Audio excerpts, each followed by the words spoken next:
जय हिंद एवरीवन, स्वागत है आपका वी नेशन 111 के एक नए एपिसोड में, जहां आपके लिए लेकर के आते हैं इंडियन डिफेंस की प्रमुख अपडेट्स को। सबसे पहले तो चैनल को सब्सक्राइब करना मत भूलिएगा। आज की अपनी अपडेट की शुरुआत करेंगे एयरबस C295 एयरक्राफ्ट को लेकर के आई एक बड़ी अपडेट से। जैसा कि हम सबने हाल ही में देखा कि भारतीय वायुसेना को पहला C295 एयरक्राफ्ट डिलीवर किया जा चुका है और इसी क्रम में कल भारतीय वायुसेना को दूसरा C295 एयरक्राफ्ट मिल चुका है। ये एयरक्राफ्ट भारतीय वायुसेना की ट्रांसपोर्ट कैपेबिलिटी को काफी इनहैंस करेंगे और इसी को ध्यान में रखते हुए भारतीय वायुसेना के द्वारा टोटल 56 की संख्या में इन एयरक्राफ्ट का ऑर्डर प्लेस किया गया है। इसमें से 16 एयरक्राफ्ट स्पेन में बनाए जाएंगे और बाकी के जो 40 एयरक्राफ्ट हैं इनका निर्माण भारत में ही किया जाना है, जो कि ऑलरेडी शुरू हो चुका है। और अगर हम रिपोर्ट्स की बात माने तो इस समय जो पहला C295 होगा मेड इन इंडिया, ये हमें सितंबर 2026 तक देखने को मिलेगा, जिसको भारत की फैसिलिटी से रोल आउट किया जाएगा। वहीं एयरबस को इस बात की भी उम्मीद है कि आने वाले भविष्य में जो नंबर्स हैं ये बढ़ेंगे, क्योंकि उन्हें पता है कि भारतीय वायुसेना में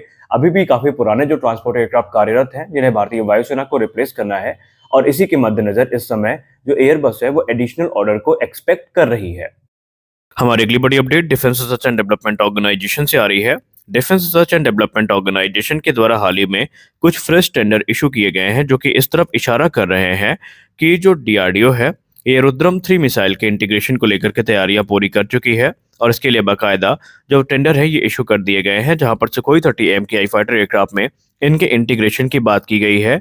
ये जो इंटीग्रेशन प्रोजेक्ट होगा ये बेसिकली फोकस करेगा नॉन UMC यानी unified manufacturing contract SU-30 MKI variants पे। और रुद्रम 3 की बात करें तो यह स्वदेश निर्मित एक हाइपरसोनिक एंटी रेडिएशन मिसाइल है, जो कि 550 किलोमीटर की रेंज के साथ में आती है। और अगर हम इसकी टॉप स्पीड की बात करें तो ये मैक 5 को एक्सीड कर सकती है। एक्सपर्ट्स ये मानते हैं कि रुद्रम 5 के आने के बाद भारतीय वायुसेना की जो ऑफेंसिव कैपेबिलिटी है ये कई गुना ज़्यादा बढ़ जाएगी, क्योंकि ये मिसाइल इंडियन एयरफोर्स को अलाउ करेगी कि ये लॉन्ग रेंज के जो स्ट्राइक मिशन है, जिनमें एनिमी रेडार्स को तबाह करना हो गया या फिर दूसरे जो क्रिटिकल इंफ्रास्ट्रक्चर है उनको तबाह करना हो गया, इसमें एक महत्वपूर्ण भूमिका निभाने वाली है। हालांकि इंटीग्रेशन प्रोसेस इतना आसान नहीं होगा। इस इंटीग्रेशन प्रोसेस को पूरा करने के लिए सुखोई 30 MKI के स्टेशन नंबर 5 और 6 को विशेषतः मॉडिफाई किया जाएगा, जिसमें जो कह सकते हैं रुद्रम 3 जो मिसाइल होगी इसके लिए एक upgraded BD4 USKMB bomb rack को अपग्रेड किया जाएगा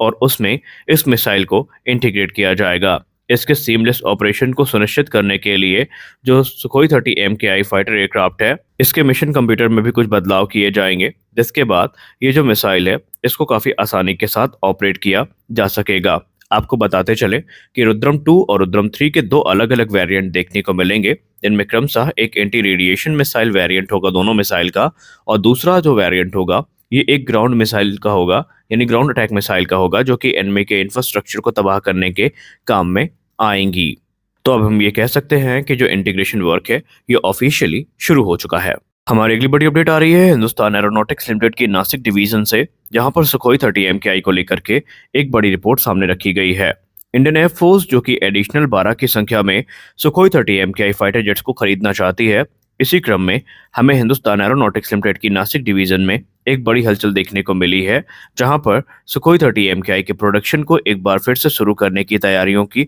शुरुआत हो चुकी है। आपको बताते चलें कि सितंबर 2023 में इंडियन एयरफोर्स के द्वारा एक टेंडर इशू किया जाता है हिंदुस्तान एरोनॉटिक्स लिमिटेड के नाम, जहां पर हिंदुस्तान एरोनॉटिक्स लिमिटेड के द्वारा इन सुखोई 30 MKI फाइटर जेट्स का निर्माण किया जाना है, जो कि 12 की संख्या में भारतीय वायुसेना के द्वारा खरीदे जा रहे हैं। दरअसल ये 12 सुखोई 30 MKI उन एयरक्राफ्ट के रिक्त स्थान को पूर्ण करेंगे जो कि अलग अलग हादसों का शिकार होकर के क्रैश हुए हैं, और ऐसे में भारतीय वायुसेना की कॉम्बैट स्क्वाड्रन की जो स्ट्रेंथ है ये बनी रहे, इसको भी ये सुनिश्चित किए जाएंगे। अभी तक जो भी रिपोर्ट हमारे पास तक पहुंची है उसकी बात माने तो ये अपग्रेडेड सुखोई 30 MKI होंगे, यानी ये बाकायदा उन अपग्रेड्स को प्राप्त करके आएंगे जो कि प्रपोज किए गए हैं सुपर सुखोई प्रोग्राम के अंतर्गत। हालांकि ऑफिशियल कंफर्मेशन का इंतजार है, लेकिन सोर्सेस के द्वारा यही कहा जा रहा है और इनका निर्माण नासिक डिवीजन में किया जाएगा। अगर हम बात करें इस कॉन्ट्रैक्ट के मौजूदा करंट स्टेटस की, तो रोसबुरोन एक्सपोर्ट जो कि रशिया की डिफेंस एक्सपोर्ट एजेंसी है,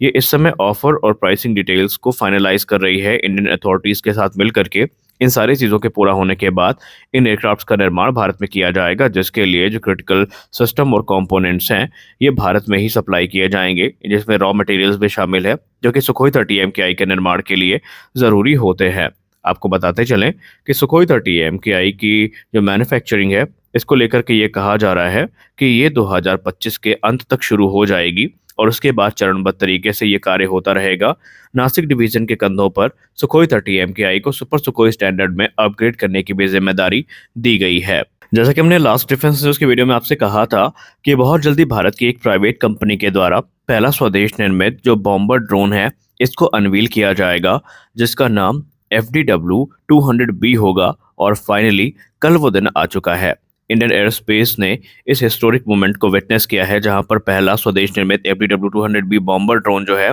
ये अनवील किया गया है। दरअसल ये एक मिलिट्री ग्रेड का बॉम्बर अनमैन एरियल व्हीकल है, जो कि भारत में ही जो Flying Wedge Defence and Aerospace Technologies हैं, जो कि बेंगलुरु स्थित एक कंपनी है, इनके द्वारा विकसित किया गया है और इन्होंने इसको अनवील किया है। इस पर बात करते हुए जो फाउंडर हैं FWDA के मिस्टर सुहज तजस्कोंडा, उन्होंने कहा कि अगर आप आज से तकरीबन 10 से 15 वर्ष पीछे जाएं तो इन प्रकार के ड्रोन्स का निर्माण करना भारत में एक कल्पना थी और एक उम्मीद के साथ हम लोग ये लगातार आगे बढ़ते रहे और आज ना सिर्फ हम अपनी रिक्वायरमेंट को पूरा कर पा रहे हैं, बल्कि जो चुनिंदा देश हैं इस लीग के, उनके साथ हम कंधे से कंधा मिलाकर चलने योग्य हो चुके हैं और आने वाले भविष्य में ये जो एडवांस ड्रोन टेक्नोलॉजी है ये और भी ज़्यादा मैच्योर होने वाली है। आपको बताते चलें कि अभी तक जो रिपोर्ट्स प्राप्त हुई हैं FWD-200B को लेकर के, उसके हिसाब से इसका जो मैक्सिमम टेक ऑफ वेट होने वाला है ये 498 किलोग्राम का होगा और इसका जो ऑपरेशनल रेंज होगा वो तकरीबन 200 किलोमीटर से ज़्यादा होगा। वहीं इसका जो एंड्योरेंस टाइम है ये 10 से लेकर के 13 घंटे के बीच में होने वाला है। माना जा रहा है कि ये अलग अलग प्रकार के जो वेपन्स हैं और पेलोड है उनको कैरी और डिप्लॉय कर सकता है। हालांकि इसके पेलोड को लेकर के और दूसरी चीज़ों को लेकर के, जैसे फ्लाइट टेस्टिंग हो गई, ऑपरेशनल डिप्लॉयमेंट हो गया, फाइनल डिज़ाइन हो गई, इसको लेकर के चीज़ें अभी अनक्लियर हैं या अनवील नहीं की गई हैं, लेकिन माना जा रहा है आने वाले भविष्य में बहुत जल्दी इसको लेकर के जो अधिक जानकारियां हैं ये सामने रखी जाएंगी। लेकिन एक चीज़ तय है कि इस प्रकार के जो एडवांस ड्रोन है ये आने वाले भविष्य में भारत की क्षमता को कई गुना ज़्यादा बढ़ा देंगे। हमारी अगली बड़ी अपडेट भारतीय थल सेना और स्ट्रेटेजिक फोर्सेस कमांड को लेकर के आ रही है, जिसको SFC के नाम से जानते हैं। दोस्तों, आपको बताते चलें कि इंडियन आर्मी और स्ट्रेटेजिक फोर्सेस कमांड ने ये निर्देश दिए हैं कि वो तकरीबन पृथ्वी 1 और पृथ्वी 2 जो कि शॉर्ट रेंज की बैलिस्टिक मिसाइल हैं, इन्हें सर्विस से 2030 तक फेज आउट कर देंगी। जी हाँ, पूरी तरीके से पृथ्वी 1 और पृथ्वी 2 को फेज आउट करने का